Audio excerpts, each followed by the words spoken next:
Happy holidays, tankers! Just kidding. In today's episode of Tankers Log, we'll talk about the latest updates, our contest results, and the winter tournament.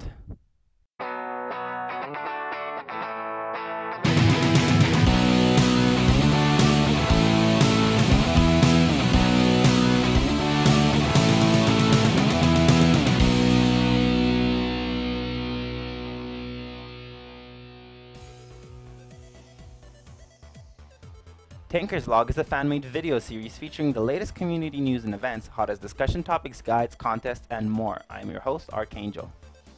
Since our last episode, a plethora of new amazing updates have arrived in the main server. Many of these were in the making for months, and countless players look forward to them. Others have not been announced in advance and come as a welcome surprise. The new physics changed everything about the game and made it faster and more exciting, in my opinion. But instead of going into detail, just head over to the review I made with Ivanich over here.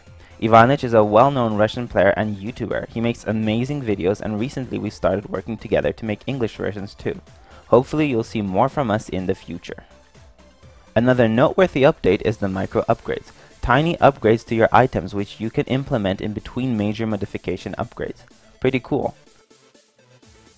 This update underwent a lot of feedback and alteration, and the filtered product is quite good, I dare say.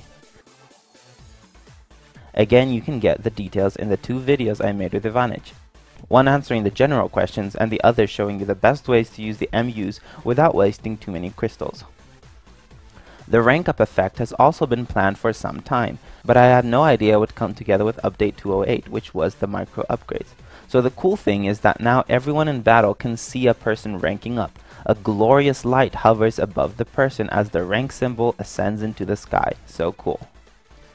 What we haven't heard about until recently is the new pro battles. They're like the old no supply battles but enhanced with more options. Now you can also enable or disable supply drops, crystals and gold box drops, and micro upgrades.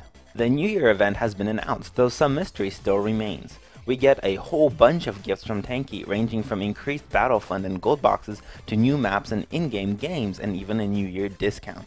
On top of that, a mysterious quest awaits us on the 1st of January. You can get all the juicy details in the forum at the link below. And now something many of you have been waiting for, the results of our first Dynamic Lights contest. The 5 winners are Dan Slow, Hogry, Matt Crowry, Planet Awesome, and Ray14, each of whom have submitted excellent screenshots. I was surprised at how few were submitted, and considering that a lot of them did not meet the contest requirements, it wasn't hard to pick the winners. Some were overcropped, some weren't taken in a furious battle, while others didn't even have dynamic lights enabled. This came as a surprise to me, considering this was like the easiest possible way to get your hands on 20,000 crystals. 15 seconds of fame is about to end, so if you haven't submitted your entry yet, do it quick. Selena asked a very intriguing question, so I decided to make an answer video showing the result of the situation she described. Say, in a TDM, a Thunder M3 shoots a Wasp, taking almost all of its life. Then an Izida comes on the Wasp's team and heals the Wasp to say 3/4, and then destroys the M3 Thunder. When the Wasp is killed, say the Izida doesn't come back and doesn't pick up a first aid drop, what fraction of points will the Thunder get, if any at all?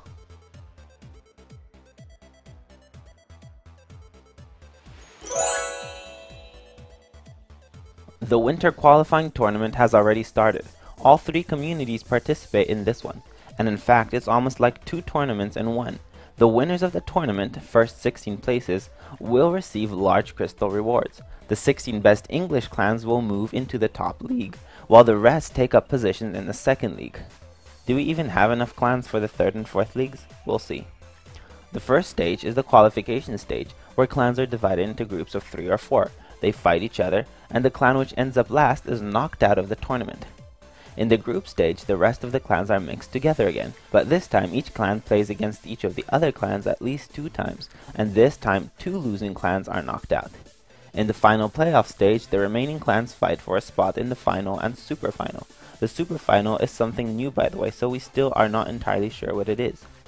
Better hang around and find out. The clans in the Russian top league will not participate in this tournament, as their position in the league is already earned. This tournament will determine who is to participate in the upcoming Clan Championship number 8, which is a very important event and is looked forward to by all clans. Just Cool, which sounds like Just Cool, made a topic about battle creation options. These new pro battles have brought along a few new options, but what Just has in mind is far more advanced. For instance, having options to limit the battle to certain hulls or turrets or even paints. What do you think about this? Federal Bureau FBI made a special little list containing links to the most interesting topics in the off-topic section. Super cool idea, since off-topic is crawling with all manner of different topics, half of which are not worth your time. Pincher 163 made a topic called Current Music over 3 years ago, and it's still around. It never gets sold since it's, well, current. In issue 18, Raphael 2 compiled a so-called history article called The History of the Gold Box, which goes years back and explains how and when the gold box was created and how it changed over time to become what it is today. Of course, the issue is full of other good articles, and don't miss the next one coming soon. Buddy Guy managed to dig up 2 great pieces of art. Of course there is a lot more, but I'm really trying to filter out the best from the good in terms of creativity. So, Mad Manolos made this silhouette themed picture, which is a first, I dare say. I haven't seen so many silhouette images, especially not artsy ones. Just original with his goodies, and this time he showed us a work of numerous Creative Academy members. Epic. RD77, a new English member of the Creative League, made a really cool collage. It's almost realistic with a little paint effect on it. I was floored when I saw it. It's great. In today's episode, we shall teach you how to add shadows to your tank. The easiest but by no means nicest way is to select the drop shadow option from the context menu and play around with the size, spread, and distance. This may do the trick, but it won't look too convincing.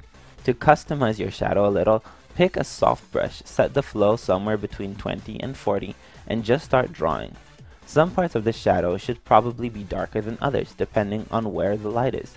You can also change the opacity of the entire layer if you need to. You can try playing with the blending options for some interesting effects. Remember that if you want to increase the quality of the log, send in your own ideas, questions, and comments. We might even accept your game reviews or other videos if they are well made. Thanks a bunch for watching. Happy New Year, and see you on the other side. Archangel, signing out.